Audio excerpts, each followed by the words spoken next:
Hi, and welcome to Experience Points by University XP. On Experience Points, we explore different ways we can learn from games. I'm your host, Dave Ang from Games Based Learning by University XP. Find out more at universityxp.com. On today's episode, we'll cover point scoring in games. Points are one of the most familiar aspects of games. Scoring can be as easy as earning money in Monopoly or scoring the longest road in Settlers of Catan. But scoring points overall is just one method of giving feedback to players based on their actions. Points can be used for so much more when they are integrated with learning outcomes and a games based learning approach to design. This episode will address how versatile points are in their applications. They can be used as a reward system to help players continue to engage. Points can also change the player perception of the game through how they gain feedback. This episode will also cover the different design philosophies when incorporating points into games, as well as different methods for scoring. Lastly, we'll cover actionable takeaways for building scoring mechanisms into your games, serious games, simulations, or any other applications of games-based learning. Using points as a reward system is as old as gaming itself, though you must always be careful about how those points are integrated into your game. You want players to feel rewarded for doing certain tasks, but sometimes they are intrinsically motivated by the task itself because it is interesting. What points are best used for in games-based learning and gamification are to reinforce players' completion of tasks that are boring. This helps to motivate players to complete them despite their lack of intrinsic motivation.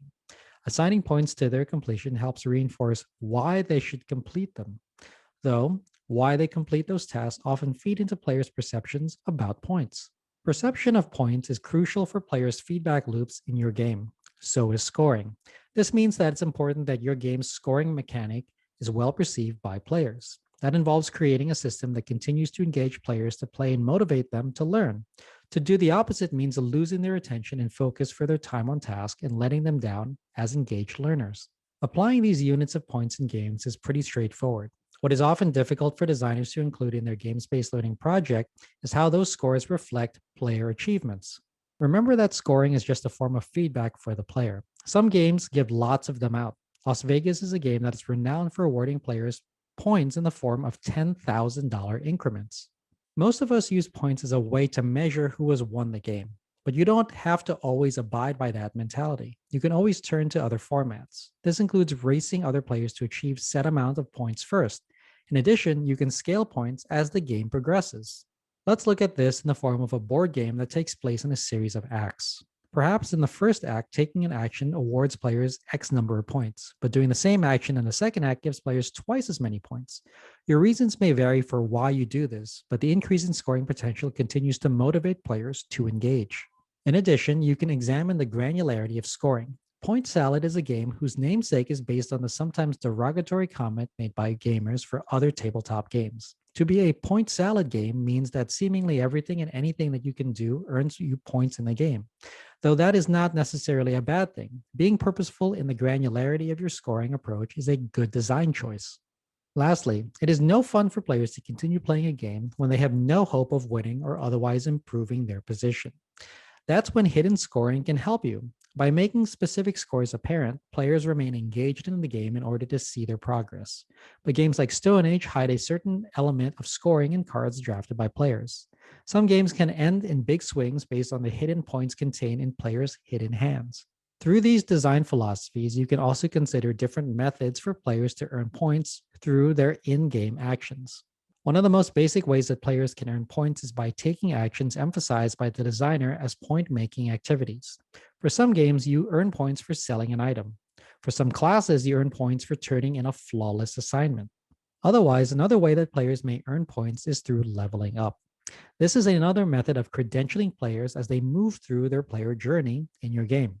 By doing this, you commodify points into a tangible achievement. That could be a badge or a level. In this method, a player no longer has 10,000 points. Rather, they are a master. Similarly, you can always reward players by using their points to unlock content. This is done in Fortnite, where players' achievements in game are used to unlock other in-game items like cosmetic costumes or different dances. Lastly, achievements are another method for players to engage with the amount of points they earn. Players may earn an achievement by being the first person to do something. That could include reaching a threshold, beating a challenge, or otherwise accomplishing something difficult. It's important to build your scoring structure in relation to the core game mechanic. If the game is about racing Formula One cars, the fastest, then you don't want to award points based on whose car has the most amount of neon paint on it. Likewise, you want to make scoring both simple and transparent. If a certain player's action gives them 1 point in the first round, 2 points in the second round, and 3 points in the third round, then tell them that points equal the round that you're currently in. You can also easily track players' progress through what most games include a score track going around the board. In games-based learning applications, you want to connect your scoring to the learning outcomes for the course. If the course is writing intensive and promotes students' proper use of citations, then you want to emphasize students' dedication to that by awarding points for proper citation use. You want your point scoring format to support your overarching goal. However, a common trap that many designers fall into is emphasizing the winning aspect of points. Rather, it's best to emphasize the personal growth and change that players have achieved by taking actions that reward them with points. Through this mindset, you emphasize personal growth rather than relative growth. This episode addressed points as a reward system and what designers can do to use it to influence player actions. Player actions are mostly influenced by their perceptions of what points are and how they are earned. Player actions are also influenced by designer philosophies for scoring and applications. No matter how designers choose to implement points in game-based learning, it should always be aligned with learning outcomes and player objectives. Doing both ensure that a gamified learning system is both engaging and educational. I hope you found this episode useful. If you'd like to learn more, then a great place to start is with my free course on gamification. You can sign up for it at universityxp.com/gamification. You can also get a full transcript of this episode, including links to references in the description or show notes. Thanks for joining me.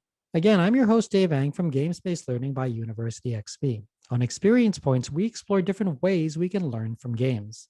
If you like this episode, please consider commenting, sharing, and subscribing. Subscribing is absolutely free and ensures that you'll get the next episode of Experience Points delivered directly to you. I'd also love it if you took some time to rate the show.